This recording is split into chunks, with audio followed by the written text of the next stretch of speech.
Yo, welcome to another episode of Bringing the Business. I got a special guest in the house, man, and one reason that the guest is special is because it's actually family, man. I got family in the house today, man. So it ain't often that you get family to come, you know what I'm saying, slide on you and see how you doing, man. So, you know what I'm saying, I got my little big cuz Timothy, man.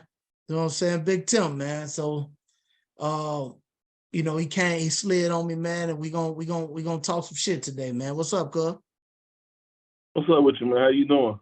Man, I can't complain about nothing, man. It's a pleasure to finally get you on, man. I know we've been missing each other, man. So I wasn't gonna stop till I got you. For sure, man. Thanks for having me, man. Thanks for having the old fella on, man. For sure. Hey, man, tell the guests where you from, man. I'm from Dayton, Ohio, man. Ohio, born and raised, man. Grew up in Dayton, Ohio, man. Went to Chaminade Julian High School out of Dayton. Man, the Chaminade, prestigious football high school. Ohio is known for football. From there, I went on to play at the University of Akron, where I was left tackle. Started 4 years.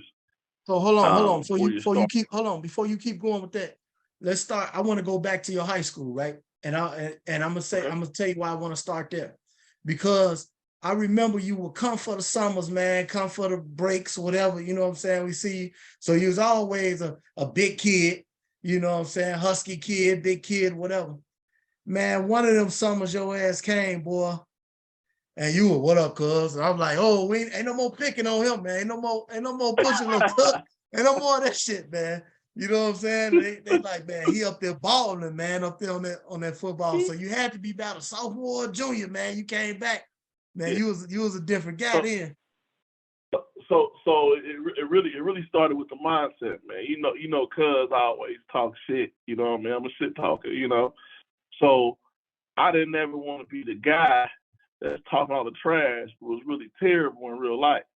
You know what I mean? And that's what I felt like I was my freshman year of high school. You know what I mean? I talked so much, I had to get good.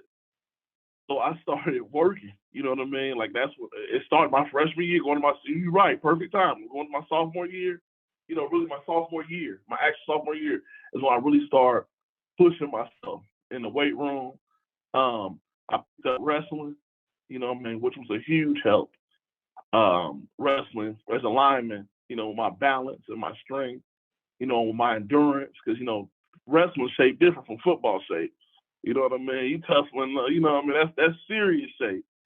So I got serious about, you know, my workouts and my work ethic, man, because I ain't want to be, you know, I wanted to be the man, not just talk about it, for sure. What was your measurements? High school, what was your measurements? High school, man, I was, my senior year, I was 6'3", like 290. Is that so? Were you, when it come to getting the looks, like when did the looks start from the colleges and stuff? So my looks really started my junior year. So if you look back, so I'm in class of 02, okay, in Ohio. That was one of the best recruiting classes across the country ever. 2002 class. You got multiple Pro Bowlers that's gonna be a part of that class. So, for instance, in my All Ohio game, a Big 33 game, we had people like Nick Mangold, who you know who's a perennial Pro Bowler, AJ Hawk, my boy Big Rob Sims. We had the Barry Cofields. You talking about, you know, people that have made, you know, perennial, you know, the list goes on. So did you play in that game? Especially when it comes to, so yeah, I played in that game. Okay, now what game is that? What's the name of that game? The North-South All Ohio game. So that's basically the best. That's basically the best players in the state of Ohio. Best high school players in the state of Ohio. That's best high school state of Ohio. Yep. Okay. You look up that, and then the other game was the Big 33. That's the 33 best players from Ohio play against the 33 best players in Pennsylvania. Okay. And it's called, you know, it's the football country. But if you look at those classes and look at those, I mean, we were loaded, you know, with NFL players, but also some now, you know, NFL Hall of Famers. You know, so, you know, it was very, very competitive. So I was I was considered a later bloomer because I didn't get my offers, the bulk of my offers to the beginning of my senior season. So a lot of people get their offers as a junior, but I was on a very, very stacked and talented team. And I'm thankful to get looks, you know what I mean? We had my entire offensive line went Division One. You know, we had the number one receiver in the country at the time. And it was Angelo Chatham. He was the number one receiver in the country at the time. He came same class as Braylon Edwards, Carvanzo Thorpe, Larry Fitzgerald. These are all people that's coming out that, you know, that class, you know. So we had one of the best offensive linemen, defensive linemen in the nation. My guy Brandon McKinney, who went on to play at Michigan State and played in San Diego, Baltimore, and Indianapolis. So man, we were stacked, man. And we taught football. Football was taught right. We played hard. We played together. And my school was a melting pot in a very, very segregated city. Dayton, Ohio was split up, you know, east side or, you know, the white people, you know what I mean, west side is where the black people are. You know what I mean, downtown, you know, where my school was down to Dayton, everybody, man, we went to school together. You go home, you go to your side, you know what I mean? I go to your side, I'm good, I'm with you. You come to my side, you good, you with me. There was an issue, we ain't going over there, or we getting it together. You know what I mean? So without even knowing, I'm looking back on this stuff now. When I was going through it, it was just the way things were. You know what I mean? But it, you know, it built a bond of brothers, you know what I mean, that I still, you know, tight with today. And high school was my funnest experience, the purest experience of football. You know what I mean? The majority of the people, they knew they weren't going on to play in college. It was just, we playing together, we having fun, we gonna be as good as we can be together right now. You know, the higher you get up, the more and more everybody got their own agenda. You know what I mean? How much pressure on you to play football? Because, you know, you gotta let the people know, man, you come from a football family, man. You come from, you know what I'm saying, your uncles and all that, man. So let them know, you know, about that. So how much pressure was on you to, like, you already a big kid, and then, you know what I'm saying, what Uncle them did. So how did you feel pressure to play? Pressure, definitely a lot of pressure. Uncle Andre McIntyre, may rest in peace, man, was an All-American in Michigan. He played with linebacker. He played with Jim Harbaugh and Jumbo Elliott in them years. Won the Rose Bowl champion. You know, but so it was a lot of pressure, you know what I mean, to play football, but never from him. Okay. He said, man, like, you know what I mean? So that's what made it, you know, when he set me down, it was my 8th grade year. He was like, man, don't worry about trying to be like me. Be the best you that you can be. You know what I mean? You're not a linebacker. I'm done playing. You know, be the best you can be. And when he sat down with me and told me that, all that pressure was alleviated. You ain't like your uncle. You ain't like, I'm cool. You right. I'm not like my uncle. I'm like me, you know? And it taught me at a younger age to be okay in my own skin. And you know what I mean? And focus in and work for whatever you want. You know what I mean? If it can be real, you know? And I live by that. You know what I mean? I'm a testament to that. And everything that I do and everything I've done since. So now when the letters start coming in, what's some of the schools that you was getting the letters from? The offers. Oh man, I got letters from everybody, man.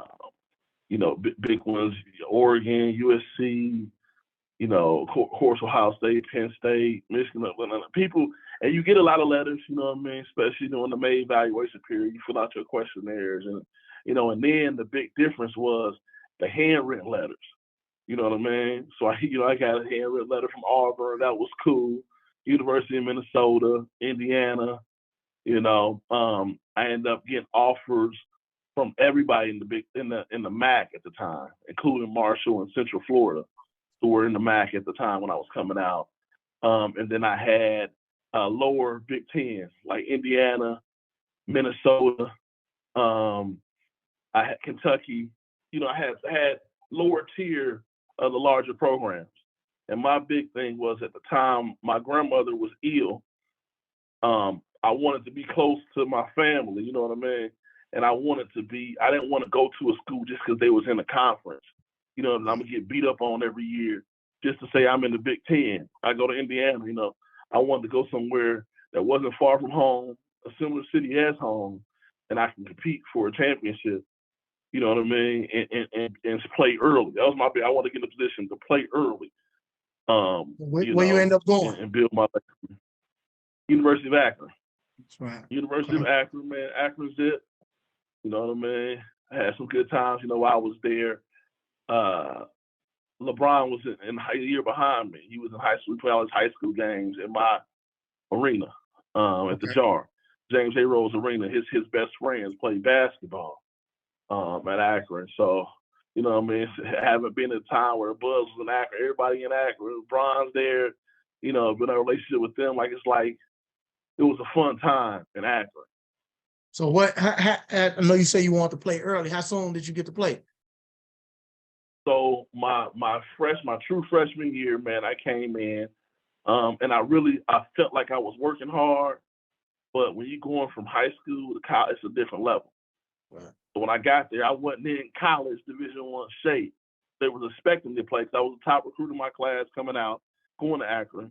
They were expecting me to play as a true freshman. I came in out of shape. I wasn't ready to play yet. You see what I'm saying? So I redshirted. Had a crazy offensive line coach. You know what I mean? He was pissed at me. You know what I mean? Like, my diet was, it'd be torture nowadays. You know what I mean? What I had to go through, on the food side, the regimen side. But it was a wake-up call. It was humbling. You know what I mean? It was back to, man, you a freshman again. You know what you had to do as a freshman in high school to get to where you need to be. And that's my redshirt freshman year, man. I became obsessed with it. It woke me up again. I became obsessed with the process, and I end up beating out, come spring ball the next year, I end up beating out a fifth-year returning starter for the spot at left tackle. Okay. We had a hell of a quarterback, a Heisman Trophy candidate quarterback in Charlie Fry.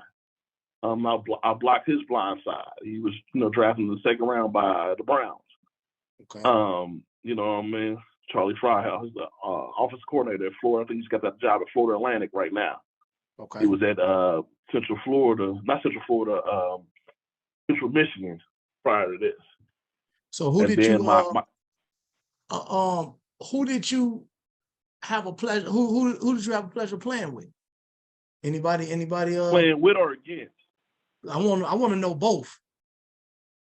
So playing with, man, you got Charlie Fry, who was a hell of a quarterback, man. Playing with him was amazing. I'm always gonna shout out my running back, Brett Biggs. Man, that guy was an absolute monster, man. Undersized back, physical back. Man, I love playing with Biggs. Dominic Hickson, two-time Super Bowl champion with the New York Giants. My guy, man, amazing athlete. We came in together. We were the same class, recruit class together. We committed together. Ace Blackburn, another two-time championship Super Bowl champion on that same Giants team, middle linebacker. You know what I mean? My guy, Reggie Corner, played with the Bills. Hell of a player. I played with a lot of Kiki Gonzalez, Brian White.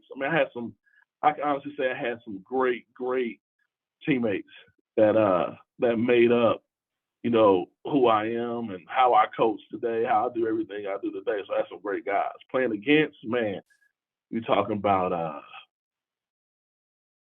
you're talking about Tamba Ali, Penn State, absolute monster. You know what I mean? Mario Williams down at NC State. Man, absolute monster. Probably the best defensive lineman I played against. Chris Canny, who was at Virginia. Wow. Chris Canny was a monster. Anthony Spencer, playing at Purdue, like some at Purdue. man, a lot of talented guys. Lee Evans, you know what I mean? So I got two parts. Mario Williams. Oh Mario man, Williams broke the rushing record. Yeah. So Mario, look, this is what I want to know. When you know that you arrived, I want it on both ends. Who kicked your ass to know that you arrived like this, the big boy ball, and who did you dominate that kind of surprised you? Like, man, I belong here. Man, I had a few of them moments, but like, man, as far as like I felt dominant, I couldn't do nothing with. I would say Chris Canty. I mean, that year they had, man, that kid, that was an absolute monster. When I seen him doing the same thing in NFL, I wasn't like, you're not moving him off the football. If you put on the film of Chris Canty, 6'8", but getting driven off the football, and I've driven a lot of people off the football. You know what I mean? He wasn't going. At gunpoint, he wasn't going. So as far as that, man, they had a crazy defense. They had K. Parham. Man, they had that. It was so crazy. Ahmad Brooks. I don't know if you remember him, but like it was so crazy that team. Yeah.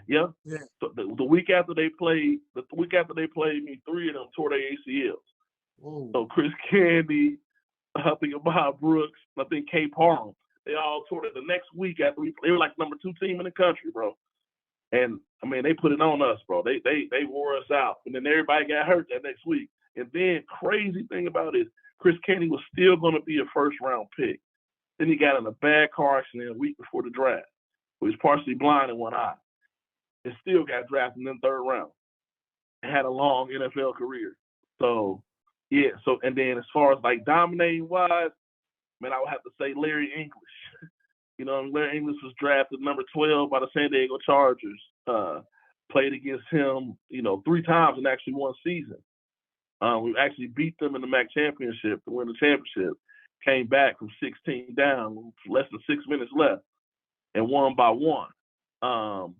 But yeah, I mean, I'm not gonna say I was surprised. You know what I mean? Because I'm expecting to dominate whoever. That's the mentality I took. But I mean, I think that surprised some other people. And then it was a defensive end, Jamar Davis. Marshall had some guys, man, some defensive end. Had some very good defensive ends. When Brian Leftwich's here, I played against Leftwich, Roethlisberger, all them. They was all in the MAC. How they look, man? Up close at that in college and all. How they look, man? Were they the real deal? Man, Ben Roethlisberger was the absolute real. That team, they barely lost to Iowa that year, and Iowa was a top 10 team. That's the only loss they lost that year, man. He was serious. Byron Leftwich, serious, man. You're talking about you're talking about just monsters at the quarterback position. Monsters at the quarterback position. It was fun. It was fun watching them. Did you know they was NFL players? Oh yeah, it was no question. It wasn't even when you seeing out there like it ain't no man. Roethlisberger looked like a lineman. You know what I mean? Coming up, throwing the ball, like he having people hanging at his legs and just, Byron Leftwich, we broke his leg. He came back, he went to the hospital, came back second half. I don't know if y'all remember, he was getting carried down the field. With his line was carried, but he almost beat us with one leg, man. So you talking about, he played us with a broken leg, bro. He went to the hospital. They wouldn't allow it today. He went to the hospital, came back, and his offensive lineman was carrying him down the field, bro. So what do you like with you playing major football like that, man, in a major conference and stuff? What do you think about the HBCUs? Was that ever an option of you going there, or what do you think about the difference in HBCU ball opposed to, you know what I'm saying, like you playing in the MAC and everything like that? So I never looked at, going to an HBCU. My sister went to an HBCU. I was familiar with HBCUs, but it wasn't no Coach Prime in HBCU, and they wasn't giving out full scholarships. You know what I mean? Even even my guys that went down to those, when they got down, they was having trouble with financial aid and things of that sort. So the biggest thing, and I would say from an HBCU and a MAC, or even a MAC from a SEC or Big Ten, is going to be depth. You're going to have your your players that can go in that first string. You know what I mean? But as you get on to it, you have an injury hurt a lot more. You know what I mean? And that's so I would say the biggest thing is more of the depth rather than the talent. Like, we'll wear you out. I'll rotate. Big Ten school can rotate in a whole new defensive line come third down. You see what I'm saying? That's been rested, watered up. You know what I mean? Ready to hound you down. You know what I mean? So it's just that war of attrition, that depth. Even the facilities though, right? And the training and medical staff and stuff, correct? For sure. Definitely facilities. You know, I was blessed to be a part of the come up, you know, when we really start getting state-of-the-art facilities. We had a great training staff at Akron, but definitely when you look at the HBCU, that's where it's really gonna, or Division II, that's where it's really gonna fall off when it comes to facilities. The big boosters in these big universities, they're gonna put money into making sure that they school look the part. When you come on a visit, you don't want to stay there, you know? So that's huge. Facilities is huge. Coaching is huge. You know what I mean? From strength and conditioning all the way up to your position coaches. Huge. You can't pay, you know what I mean? You can keep them for a little, you keep a coach for a little bit, but I can't blame a coach for chasing this bag.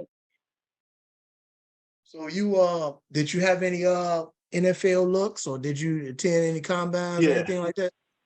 Yeah, so you know, I was our pro day, and I bounced around some training camps, man. I was down in Carolina for a little bit, you know what I mean? Went out to the Bay for a little bit. But what happened with me was I knew, like in the NFL, man, like, you gonna have your players that's really making that bread, and then you gonna have a bunch of players that's just beating up their body trying to make it. You know what I mean? And you know, I was getting ready to have my son, who's also he's 14 now, but to play football. He's playing football. I'm a freshman, but I knew that me as a man, as a businessman, was gonna be better than me as a football player could ever be. So, you know, man, my mind was hard decision, but my mind like, this too shall pass. So I chose to not continue to pursue, you know, trying to go to training camp after training camp, trying to stick somewhere. You know, I mean, I turned down Canada. I wanted to work on, you know, starting my plan as a father, as a family man, as a businessman. So but man, just to get invited to camps and stuff like that, man, how was that, man? Was that big? That's big boy ball there, man. What was the difference coming from college and seeing the NFL camps and all that? How was that? Man, unreal. I mean, like, you know what I mean? Like, you see, it was a learning experience. You know what I mean? It's you see where the higher up you get, as I'm telling you, the love of the game, you know, it's things challenge you with that. Challenging when it comes to that. You know what I mean? For instance, like, you can have players there who are getting a look or invited to camp just because they went to Alabama or they went to Georgia. You see what I'm saying? But are they the best? No, but they came from the best system. You see what I'm saying? They had more exposure. They had more. So I think the biggest thing seeing that was there are some elite players, but, you know what I mean, it's a lot of players there that are average and trying to make it. You know what I mean? So what about the actual camp itself, like the conditioning, the drills, was it harder than college? Was it, or what? Nah, it was just faster, a lot faster. Like, if you ain't know what you was doing, it's gonna show up right now. You know, in college I could take a false step and not get beat across my face. You know, pro, man, you take a false step, you out to play. You know what I mean? So it's like, it's more attention to detail, for sure, more attention to detail, but definitely the same game, faster and more attention to detail. But the jump from high school to college was bigger, I feel. Man, I commend guys like you, man. when I first started realizing like college ball, first of all, then you know what I'm saying, obviously the league, a whole different thing. I watched guys that I played against that was like all city, all state and stuff like that, go to colleges and can't play for different reasons. You know what I'm saying? I remember one of the guys, linebacker, man, was a thug. You know what I'm saying? I'm talking about, man, but got to college, his feet was too slow. You know what I'm saying? Another, running back that I played with, man, went down south to school, and he went to Alabama State.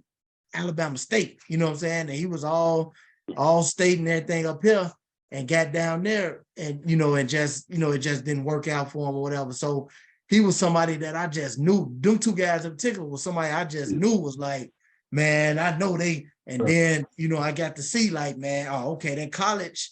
And then obviously the league, man, that's a different monster, man.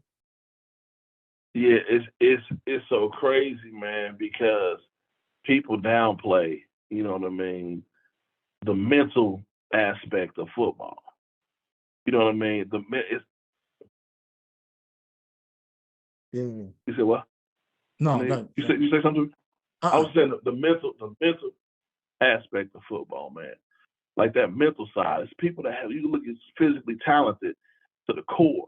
But when they get down there and it comes to complex game plans, you know what I mean? Where, because these coordinators, everybody's getting better and better and better. If they see that you coming downhill, that play action coming behind you now.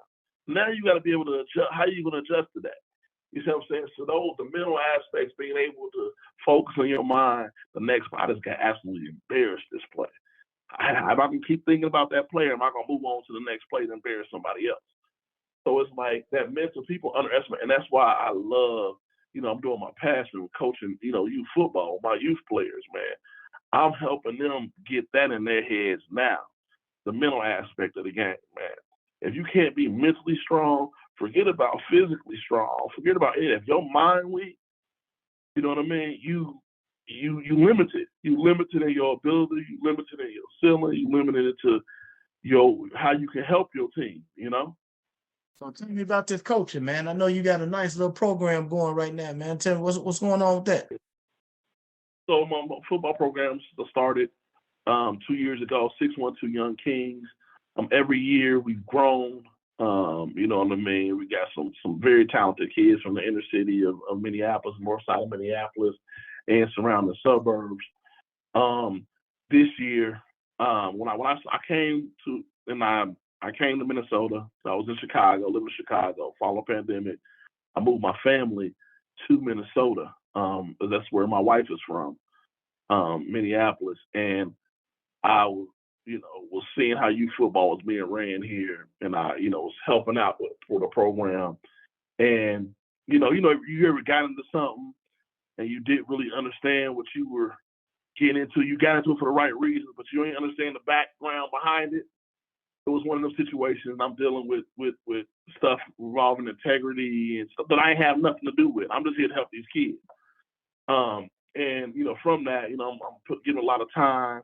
I'm donating a lot of funds, you know what I mean? And I couldn't put my name and my brand behind this program. So I decided, although the program wasn't all, but had some good things to it, had some good intentions, but it's once your reputation is damaged, it's hard to come back from that. You know what I mean? And if I put my time and my effort into something, and trying to repair something, I'm going to build my own brand and build the way I want to build it. So I started my own youth organization because first off, my kids are playing, and I want my kids to be taught football the right way. So, anybody can talk about it from the sideline. I wanted to roll my sleeves up and get active. As I said, every year we've grown. This year, I've merged and took over a program from a high school. It's called the Cooper Hawks. They're a high school here in Minnesota, in the suburbs of Minnesota. They just had a player, actually the head coach's son. He's at LSU now, Jackson Howard. He was, number one tight end, one of the top defensive ends in the country. He graduated early high school. He'll be down there for spring. But my biggest thing, I have some young guys that are extremely, extremely talented at that 9-10 age group. And I wanted to, like, my biggest thing, the game doesn't belong to any of us. We lease it. No players belong to any of us. We lease it. And my goal is to push the game forward. I owe it to the game for what the game taught me. So I wanted to set my kids up with an opportunity to play together for a long time, understand each other, build that bond.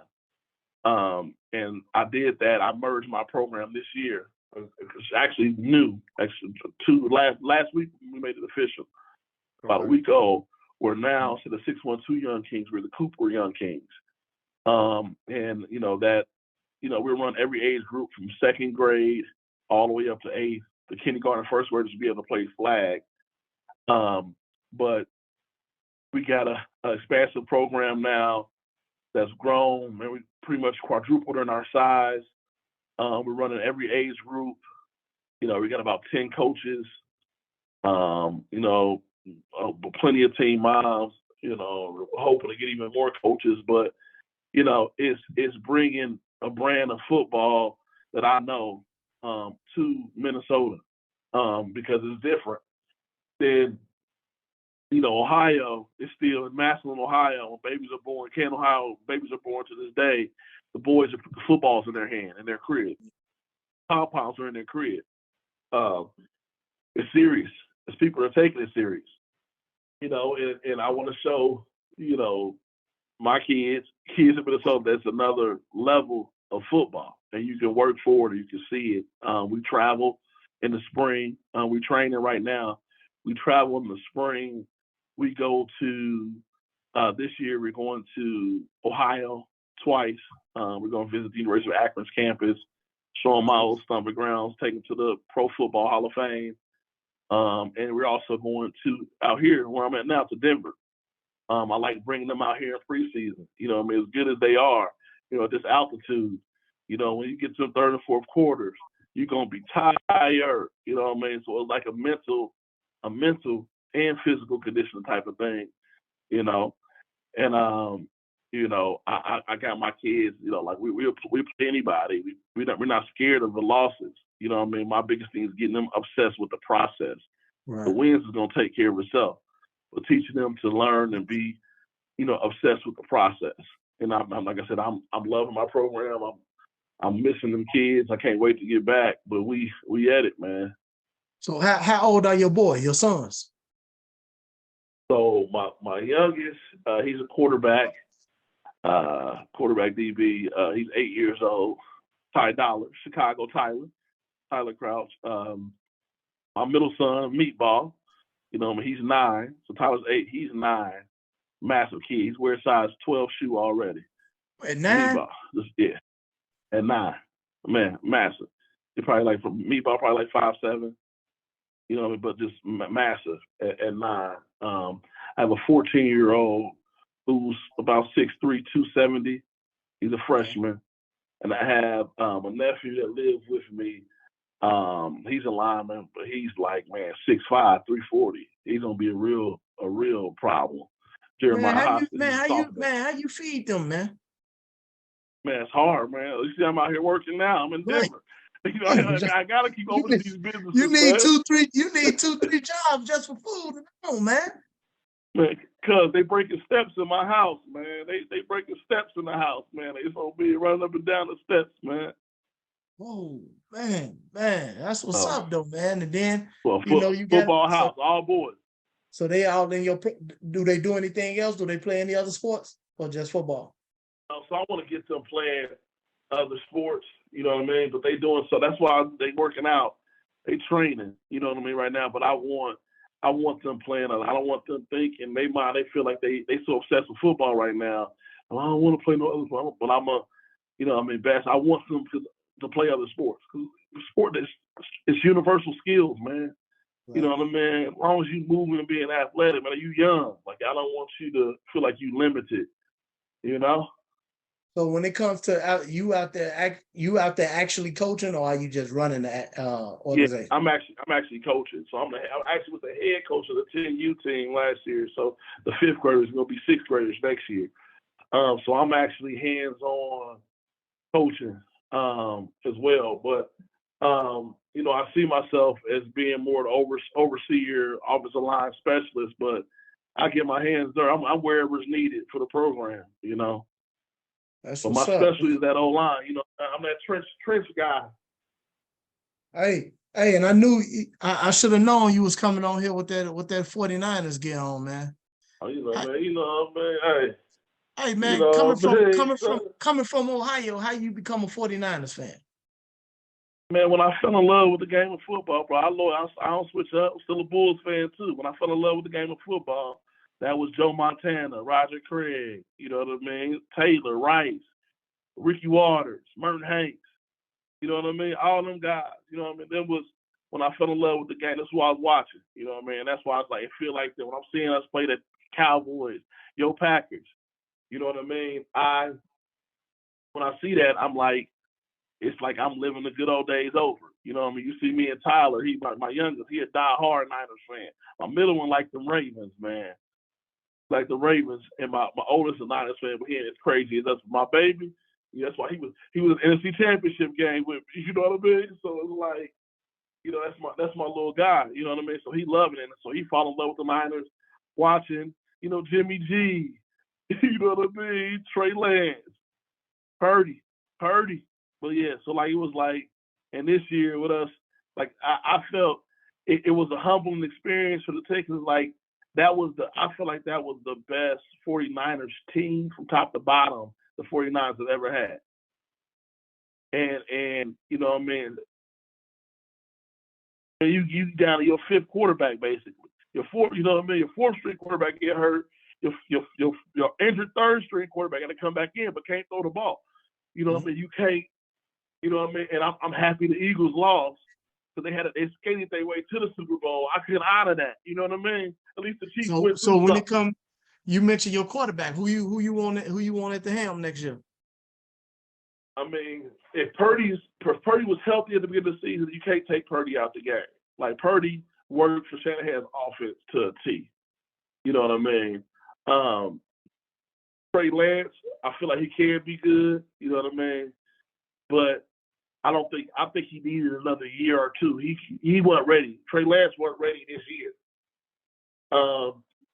Garoppolo, you a good backup for us, but you got to roll on out unless we able to get some trade value for Trey and keep him as a backup, and he cool with it.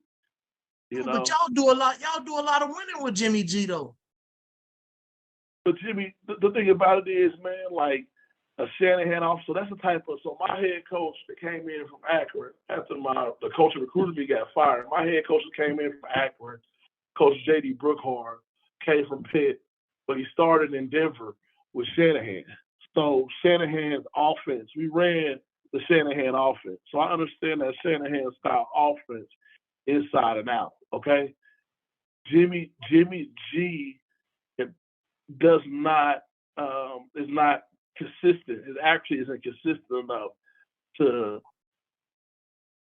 down the stretch of the playoffs, you know, to make the plays. Like in the Super Bowl, I don't know if you remember, it was the same play that we won the MAC championship on. I don't know if people forget this play but when Manuel Sanders was running open on that post and Jimmy G overthrew him in the Super Bowl versus the Chiefs the first time. That was the perfect play call. We set him up for it. You know what I mean? It was, but in those moments, you have to make those throws. You see what I'm saying? And I haven't seen that enough out of Jimmy G. Yeah, you can win, you know what I mean, like a James Harden. He can win a regular season game. He can look good. When the lights come on, you know what I mean? And Purdy was never rattled. You know what I mean? He never was out of control. He took some big hits. You know what I mean? He had his whole shit knocked off. And he still was over there. I can't throw the ball, coach. I can't. I'm like, get some fuck ass. I didn't know how serious it was. You know what I mean? But like you said, he got back in there though. Like you say, he couldn't throw the ball, but he was in there. But listen to me. But that's something that tell you something about the character of that man, because that's like tearing your ACL and Achilles tendon. You see what I'm saying? But on your elbow, as a quarterback, that's the worst injury you can have. He gotta have Tommy John. He may not ever throw the ball the same again. He gotta have Tommy John surgery. So when Buddy hit his arm, he was throwing that ball that hard. He tore all the ligaments, bro, in his arm. you know. So, you know, and for him doing that, like being and it shows, man, playing 4 years of college, being in the college system for 5 years, it helped the game slow down for you, bro. Because the more that you see, that it surprised you. I mean, it was blitzing that man. They was doing all kind of things to try to confuse him. He was delivering the football. So I know you got a lot of like you mentioned earlier about you giving up football to focus on being a businessman. So what type of business ventures you got going on right now, man? I got a lot. You know, I'm real estate development. You know what I mean? So I own properties, multi-units. I do new construction, single-family homes, luxury single-family homes, and, apartment units, commercial build-outs. My family also we own medical laboratories, P23 Labs. Come check us out, P23 Health. Get your health and wellness kits. You know, and I'm opening up a restaurant here, chain in Minneapolis called Chiba Hut Toasted Subs. Come check us out, Uptown, Minneapolis. So, man, I got a lot of things going, man, steady going. You know, just trying to build a legacy, man. Continue to chase greatness, bro. That's what's up, man. That's what's up. I see you doing your thing. That's why I say, man, I had to get you on so the people can hear your story, man, and see what you got going on, stuff like that, man. You're regular on you know, in the Bringing the Business Family, man, on the Facebook page and everything like that. So definitely want to touch bases with you, man, and get you on the show. This will not be the last time. We gotta, you know what I'm saying, you gotta become a regular, you know what I'm saying, a regular guest when it comes to the show. And we keep missing each other with one of them games, man. We gotta get to one of them, either that SEC, the SEC is always in Atlanta. Yeah, we gotta get to that one. We get to all that, man. Yeah. Vikings game, you know what I mean? Vikings game, Falcons game, you know, we got those sweets, man, like they fun time. We definitely got to do that. And I definitely want to be a regular on the show too. You know what I mean? Cause I got some guys I feel like I know that I never actually met from the chat. You know what I mean? Man, yeah. Some crazy guys, man. I don't want to start calling nobody's names out, man. Some of them crazy guys, man, just want to argue, man. but it's fun though. Like, it's fun. Man. One thing I love, man, we talk our shit, but it's respectful for the most part, and everybody it's love, bro. Like, you know what I mean? I got love for everybody in the Bringing the Business family, man. It's like a family. We talk shit. You know what I mean? Team LeBron over here. Team Brian, Ohio. You know. Hey, man, I'm gonna tell you this before we get out here, man. Hey, Brian, and I'm not mad at Brian because he got the power to do so. But man, Bronny ain't man, Bronny getting a lot of perks, man, due to his pops man. Oh yeah. I mean, but ain't that legacy? Yes, sir. You know, that's what I say. I ain't mad at him because I would do the same thing. I ain't gonna lie, I would do the same thing. But I'm just saying, I know. Let me tell you something. Well, you heard it here first from the big fella. It's a kid coming out of Ohio right now. His name is Darren Peterson. Hold on, I'm gonna write that down. Darren Peterson. Okay. B or D? Peterson. Peterson. No, I'm trying to get the first name. Darren, Daryn. Okay. And so his brother is Daryl Peterson. DP3, Daryl Peterson III. Okay. His brother plays outside linebacker, defensive end for the Wisconsin Badgers. He's going into his redshirt sophomore season. He's gonna be a monster too. But his brother Darren is, I would say, the best pound for pound player in the country right now. Out of Akron. He's going to SVCA is the school. He's probably going to go to IMG or another one of them big time schools next year. But watch out for this kid, man. He's special. They give him Brian-like comparisons already. But I played basketball. I played football at Akron while his dad Darren Peterson Sr. played basketball at Akron. His dad was a monster too. You know what I mean? He didn't have his head on straight as far as when it comes to academics and school being as serious that when it came to work ethic on that basketball, he might not be in class, but his daddy was in the gym. But he raised his kids to do both. You know what I mean? Shout out DP. You know what I mean? So My guy DP. how tall is he? What position he play? He a two guard, and Dare's like 6'7", right now, 6'6", 6'6". Man, what, he's a He's a senior or taller junior? kid. He's a sophomore Okay. in high school. He's a sophomore. So he still got time to grow and everything. When you watching, man, he gonna be grow. He gonna, man, everybody's offering him. You know what I mean? Like, you know, Rich Paul, like they all come and talking to him already. Like, but just I want to get you on him early. You know what I mean? So we can start watching them and tell them to bring the business fan. You gonna be like, man, I watched this kid come up, but like he gonna be he got next, bro. For sure. Man, so I just wanted to thank you, man, for coming on. Like I say, you're gonna be a regular, man. This dope interview, man. Keep doing your thing, man. Proud of you, man. You know, of just your career, your businesses, everything like that, man. So, man, you know, I'm checking you out, man. I see what you're doing, man. And like I say, I'm extremely proud of you and you know, happy to call you family, man. Thank you, cuz, man. Love you, man. Like I said, thanks again for having me, man. For sure. Love. Well, we'll get at it again.